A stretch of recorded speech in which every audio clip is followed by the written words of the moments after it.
Hello दोस्तों, मैं शंकर कुमार। आप देख रहे हैं राज एडुकेयर नालंदा। मैं आपको इस वीडियो में 10वीं कक्षा के संस्कृत विषय में जो आपको पीयूषम भाग 2 पढ़ना है, उसका 7वां पाठ नीति श्लोका है।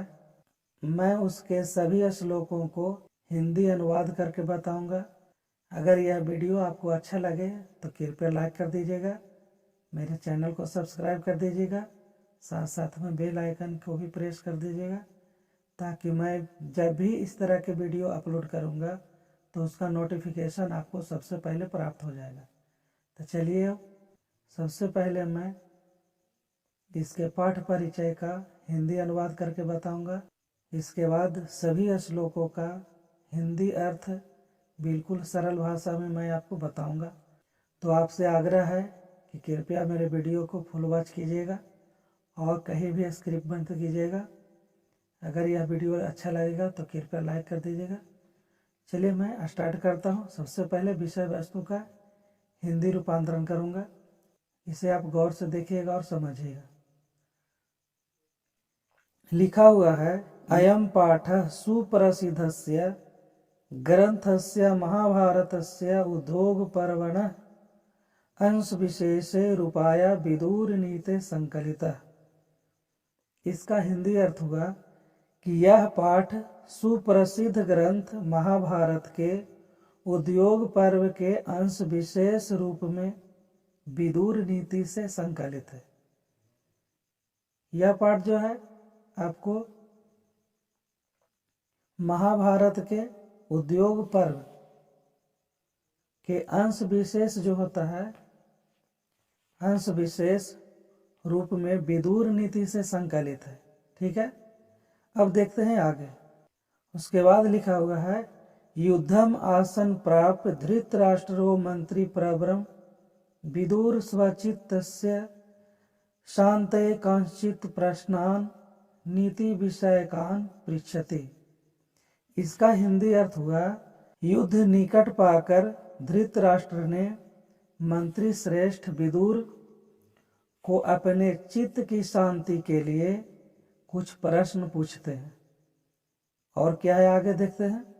तेषाम समुचित मूत्रम विद्रो ददाति तदेव प्रश्नोत्तर रूपम ग्रंथ रत्नम विदुर नीति।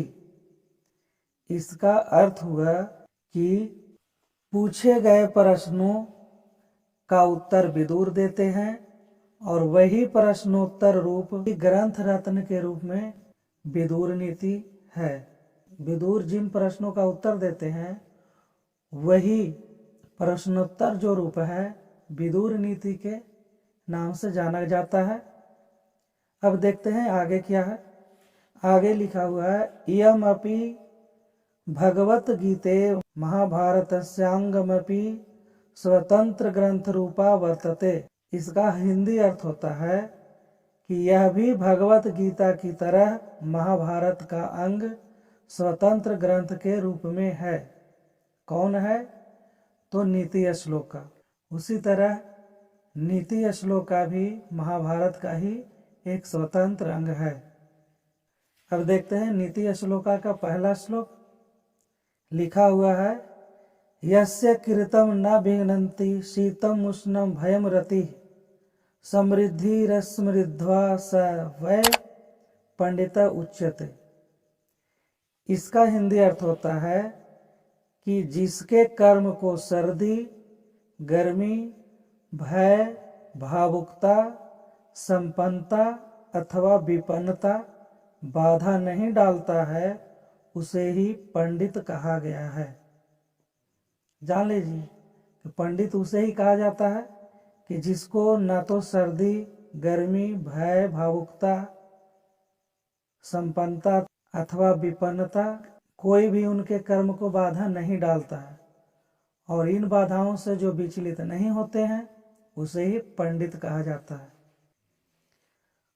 दूसरा श्लोक है, तत्वज्ञ सर्वभूतानां योगज्ञ सर्वकर्माणां उपायज्ञो मनुष्याणां नरः पंडित उच्यते।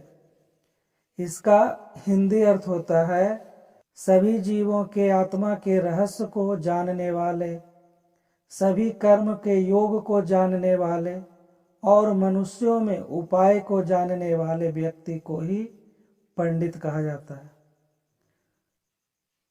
अब देखते हैं तीसरा श्लोक है, अनाहुता परिविश्यति अपृष्टो बहुभासते अविश्वस्ते विश्वसिति मूढ़चेता नराधमा। इसका हिंदी अर्थ होता है कि जो व्यक्ति बिना बुलाए किसी के यहाँ जाता है, बिना पूछे बोलता है और अविश्वासियों पर विश्वास कर लेता है, उसे मूर्ख कहा गया है। अब देखते हैं अगला श्लोक क्या है। चौथा श्लोक लिखा हुआ है, एको धर्म परम श्रेय क्षमयका शांतिरुत्तमा विद्ययका परमा तृप्ति अहिंसयका सुखावा। इसका हिंदी अर्थ हुआ, एक ही धर्म सबसे श्रेष्ठ है, क्षमा शांति का उत्तम उपाय है, विद्या से संतुष्टि प्राप्त होती है और हिंसा से सुख की प्राप्ति होती है। त्रिविधम नरक सेदम द्वारम नाशन मात्मनः कामः क्रोधस्तथा लोभस्त अस्मादेतत् त्रयं त्यजेत। इसका हिंदी अर्थ होता है, नरक के 3 द्वार हैं, काम, क्रोध और लोभ। इसलिए इन तीनों को त्याग देना चाहिए। जो व्यक्ति काम, क्रोध और लोभ को त्याग देता है, उसके लिए नरक का द्वार बंद हो जाता है, अर्थात उसे स्वर्ग की प्राप्ति होती है। अब छठा श्लोक देखते हैं। छठा श्लोक है, षड्दोषा पुरुषेने हातव्या भूति मिच्छता निद्रा तंद्रा भयम क्रोधम आलस्यम दीर्घ सूत्रता। इसका हिंदी अर्थ होता है कि ऐश्वर्य चाहने वाले व्यक्ति को अधिक सोना, ऊँघना, डर, क्रोध, आलस और किसी काम को देर तक करना, इन 6 दोषों को त्याग देना चाहिए। 7वां श्लोक है, सत्येन रक्षते धर्मो विद्या योगेन रक्षते मृज्या रक्षते रूपम कूलम वृतेन रक्षते। इसका हिंदी अर्थ होता है, सत्य से धर्म की रक्षा होती है, अभ्यास से विद्या की रक्षा होती है, अच्छे आचरण से परिवार या वंश की रक्षा होती है। अब देखते हैं 8वां श्लोक। 8वां श्लोक लिखा हुआ है, सुलभा पुरुषा राजन सततम प्रिय वादिना अप्रियस्य तु पथ्यस्य वक्ता श्रोता च दुर्लभ।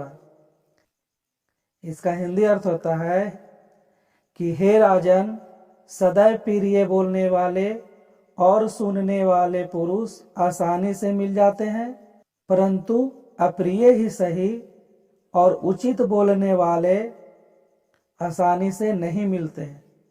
9वां श्लोक है, पूजनीय महाभागा पुण्याश्च गृह दीप्तया स्त्रियः श्रियो गृहस्योक्तास्त हस्माद्रक्ष्या विशेषतः। इसका हिंदी अर्थ होता है, स्त्रियां घर की लक्ष्मी होती है, इन्हीं से परिवार की प्रतिष्ठा बढ़ती है।